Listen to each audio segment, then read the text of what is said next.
Hello குட்டீஸ். இந்த வாரம் பாட்டி உங்களுக்கு சொல்ல போகிற கதையோட தலைப்பு ஒரு தாத்தாவும் ஒரு குரங்கும்.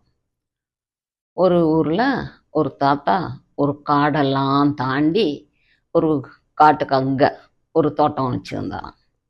அவருக்குன்னு ஒரு சின்ன வீடும் ஒரு தோட்டமும். அந்த தோட்டத்தில் காய்கறி, பழங்கள், பூவு அப்படின்னு வகை வகையாக வச்சு உண்டாக்கிட்டு அந்த தோட்டத்தை பார்த்துக்கிட்டு இருந்தாராம்.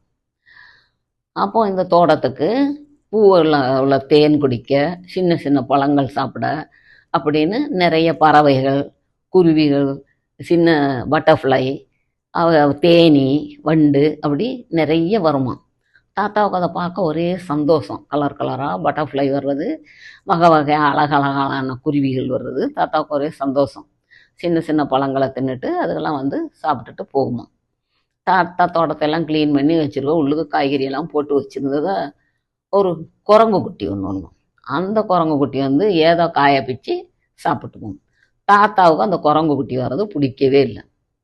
அவர் என்ன செஞ்சாராம், ஒரு கம்பெடுத்து வச்சுக்கிட்டு குரங்கை விரட்டு வரான். இது குரங்கு வந்து என்னத்தையே பிச்சு தின்னுட்டு பிச்சு போட்டு ஓடிடும். இப்படி இருக்கையில் ஒரு நாள் தாத்தாவுக்கு முடியாமல் போயிடுச்சு. முடியாமல் என்ன செஞ்சான், படுத்துட்டாராம். படுத்துருக்கையில் பார்த்தா அவருக்கு உடம்பு ரொம்ப முடியலை. படுத்து தூங்கி இருக்காராம். தண்ணி எடுத்து குடிக்க முடியல, வைக்கலையா. டயர்டாகி நல்லா தூங்கிட்டார். பிறகு காலையில் எந்திரிச்சு பார்த்தா தோட்டம்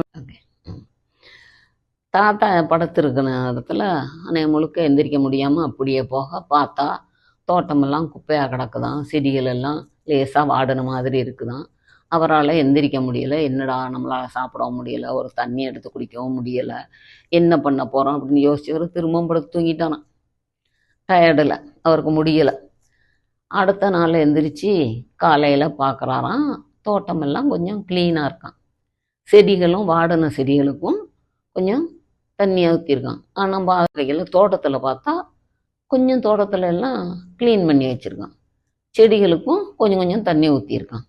யார் அது, நம்ம படத்த படக்கையாக கிடக்கமே 2-3 நாளாக, யார் இதெல்லாம் பண்ணி வச்சது அப்படின்ட்டு தாத்தாவுக்கு யார் வந்து நமக்கு செய்ய போகிறா அப்படின்னு யோசிச்சுக்குதான். அப்புறம் எந்திரிச்சு கொஞ்சம் கொஞ்சம் ஒரு மாதிரி இருக்கும். சரி எந்திரிச்சு அந்த பார்த்தா பின்னால் பழமும் தண்ணியும் இருக்கான். இங்கே பாடுறா, யாரோ பழமும் தண்ணியும் கொண்டு வந்து வச்சுருக்காங்க அப்படின்னு தாத்தாவுக்கு கொஞ்சம் குஷியாயிருச்சு. அந்த பழத்தையும் சாப்பிட்டு தண்ணியும் குடித்தோன்னு கொஞ்சம் லேசாக தெம்பு வந்துருச்சான். தெம்பு வந்ததுக்கு பிறகு கொஞ்சம் எந்திரிச்சு பார்த்தா இந்த குரங்கு ஒரு மூலையில் தாத்தாவை பார்த்துக்கிட்டே கூனி குறுகி உட்காந்துருக்கான். தாத்தா பார்த்தா, நீ இங்கே எங்கே வந்த அப்படின்ட்டு குரங்கு கேட்டானான். தாத்தா, நீங்கள் 2-3 நாளாக படத்தையே கிடக்குறீங்க, அங்கே தோட்டம் கட்டமெல்லாம் எப்படி இருந்துச்சு, அப்போ தான் நான் வந்து பார்த்தேன். என்னடா தோட்டமெல்லாம் அப்படி கிடக்க, என்ன ஆச்சு, தாத்தாவை எங்கன்ட்டு வந்து பார்த்தா நீங்கள் படுத்துருக்குறீங்க, எனக்கு மனசு கேட்கல. சரி அப்படின்ட்டு நான் தான் உங்களுக்கு இந்த பழமும் தண்ணியும் கொண்டு வந்து வச்சேன். அப்படியா, நீ தான் பழமும் தண்ணியும் கொண்டு வந்து வச்சியா, சரி இந்த தோட்டத்தை க்ளீன் பண்ணது, தோட்டத்து தண்ணி அதுவும் நான் தான் தாத்தா. என்னால் ஏதோ முடிஞ்ச அளவுக்கு தோட்டத்தை குப்பையெல்லாம் கொஞ்சம் க்ளீன் பண்ணி ஒரு சின்ன பாத்திரத்தில் அங்கே நீங்கள் வச்சுருந்த ஒரு பாத்திரத்தை எடுத்து எல்லாத்துக்கும் ஏதோ காஞ்சி போகாமல் இருக்கட்டும்னு கொஞ்சம் தண்ணி ஊற்றி வச்சுருக்கேன் தாத்தா அப்படின்ட்டான். உடனே தாத்தாவுக்கு ரொம்ப வருத்தமாகிருச்சான்.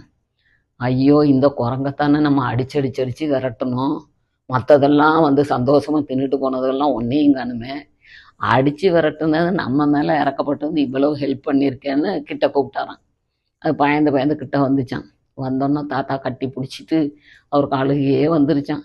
இந்த குரங்கை நம்ம என்ன விரட்டணும், அது வந்து நமக்கு உதவி செஞ்சுருக்கு அப்படின்னு சொல்லிட்டு சொன்னாராம். நீ இனிமேல் எங்கேயும் போக வேண்டாம், என் கூட இரு, நம்ம 2 பேரும் ஒன்றா இருப்போம் அப்படின்னு குரங்க சந்தோஷமாக வச்சுக்கிட்டாராம். இந்த கதையிலேருந்து நம்ம என்ன தெரிஞ்சுக்கிட்டோம்னா, யாரும் அவலட்சமாக இருக்காங்கன்ட்டு அவங்கள வெறுத்து ஒதுக்கக்கூடாது. எல்லாருக்கிட்டையும் ஏதாவது ஒரு நல்ல குணம் இருக்கும். அழகாக இருக்கவங்கக்கிட்ட எல்லாம் நல்ல குணம் இருக்குன்னு சொல்லவும் முடியாது, அசிங்கமாக இருக்கவங்கக்கிட்ட எல்லாம் கெட்ட குணம் இருக்குன்னு சொல்லவும் முடியாது. யாருக்கிட்டையும் ஒரு நல்ல குணம் இருக்கத்தான் செய்யும். இந்த குரங்கு வந்து பாருங்கள் தாத்தாவுக்கு எவ்வளோ உதவி செஞ்சுருக்கு. அது மாதிரி நம்மளும் யாருக்கும் நம்மளால் முடிஞ்ச உதவியை செய்ய கற்றுக்கணும். ஓகே, நம்ம வள்ளிப்பாட்டி கதைக்கு லைக் பண்ணுங்கள், ஷேர் பண்ணுங்கள், சப்ஸ்கிரைப் பண்ணுங்கள். ஓகே குட்டீஸ், பபாய்.